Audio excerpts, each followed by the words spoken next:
Hi, come on in. Welcome back to our house. Here we are, and I am standing where there was once a wall. I don't know if you remember the lovely wall we had. I did. And so that wall came down and like the light came in, and now we have this huge living room that I wanted to make as open and functional and actually have people use it, because living rooms tend to go unused. So we moved all the furniture towards the middle. We kept it open floor plan, and we can now walk right into the dining room. This house is all about entertaining, so we love having people over, and I think the floor plan kind of makes that happen. Yeah, you'll see a lot more open space. There's another example, open this space between the living room and the dining room. Originally, my plan was to take this wall out completely, and one of those little things that come up during construction, we found out there was actually a plumbing line that ran. So they opened it up as far as they could, which, to be honest, I kind of like it. It frames out the table and it makes it look like a special place to come home to. So follow us, we'll keep you going. So here we are, and this is our island, and this is like the dream kitchen.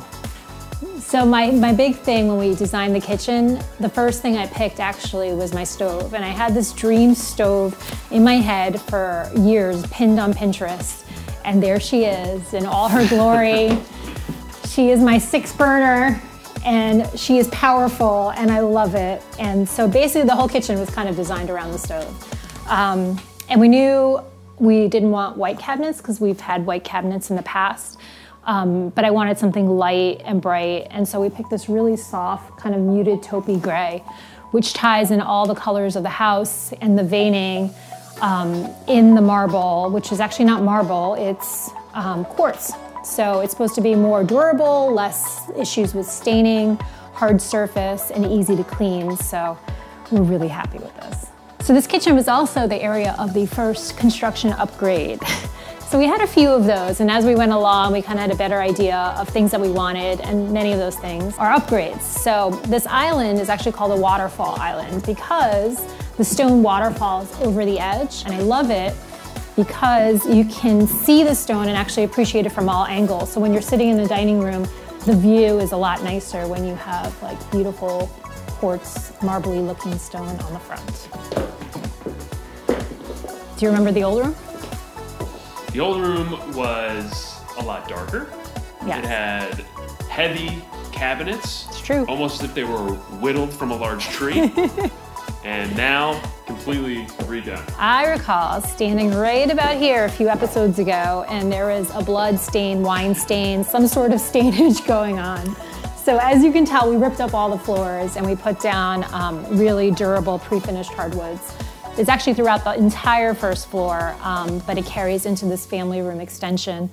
We redid the fireplace, which I think makes such a huge difference. The mantle is now the right size for a fireplace of this size, and it's a lot more contemporary with the black and white high contrast, which we then continued onto the beams.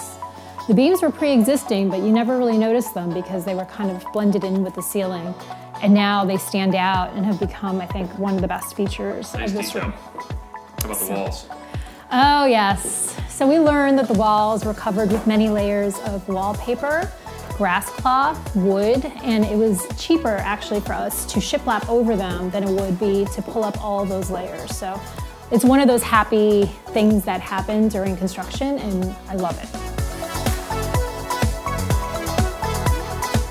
We're gonna start checking out the upstairs. And if you guys have been following along, this is actually probably the biggest change in the house because we took it from a 5-bedroom down to a 4.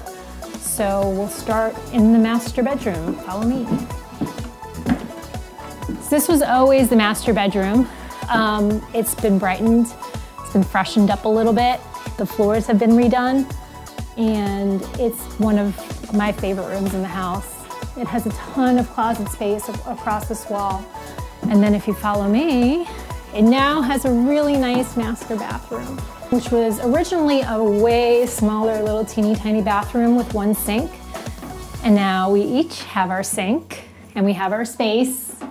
And when you open the pocket door, you don't smack anyone in the butt. So that was a nice feature that we added. And then we stole some space from that 5th bedroom. We expanded the shower, so now it's a really comfortable, big walk-in shower. It was an oddly shaped space, and we maximized the space as much as we could. Yeah, it became something that I never thought we could have given the original size and configuration of the bathroom, and I'm so grateful to our builder for helping us get there. So, the closet, there was a big debate about the closet and who was going to take the closet. It was my debate. But it turns out the closet actually is much bigger than I thought it would be. So we both have a closet, and I'm okay with that because if you come on in, it's a lot of space. So this side is mostly mine, and this little corner is mostly Justin's. The best little corner I could have asked for. And it's been great. And you know, we have natural light, which most people don't have in their closet. So this is also one of my favorite parts of the house and results of the renovation. So Stella will tell you how much she loves the closet, but I do recall when we moved in, you said it's a nice medium-sized closet.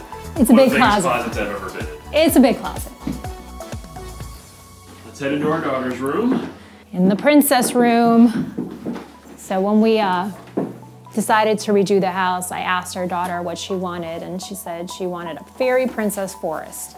So we built a fairy princess forest in my own way with some awesome wallpaper that I found that I thought would play off of all the pink that she wanted and kind of balance that out a little bit.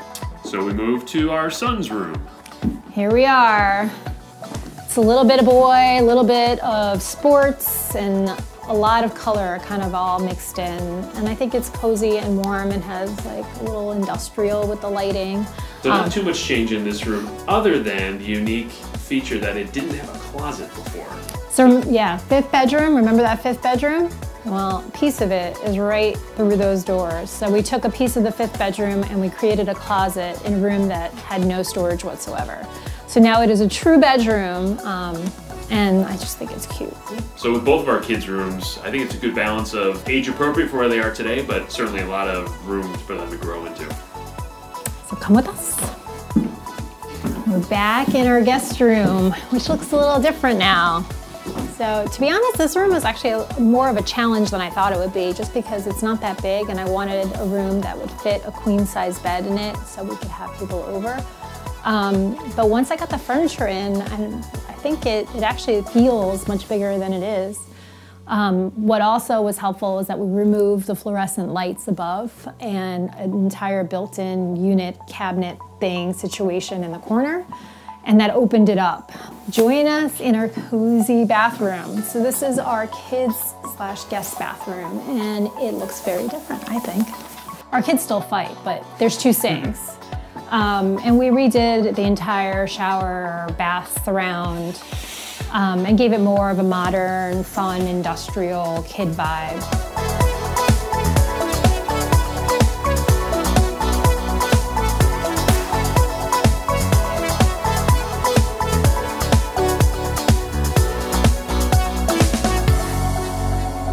So it's been a long 4 months, but we did it. We made it. We're on the other side, and we appreciate you guys coming along on the journey with us. We love our house, and that's kind of the whole purpose of this project and our move and upheaving our entire life and family, so we couldn't be happier. And we wanted to end it the way we started, this time with a toast, with champagne, not beer, to our house and many years of happiness together. Cheers. Cheers.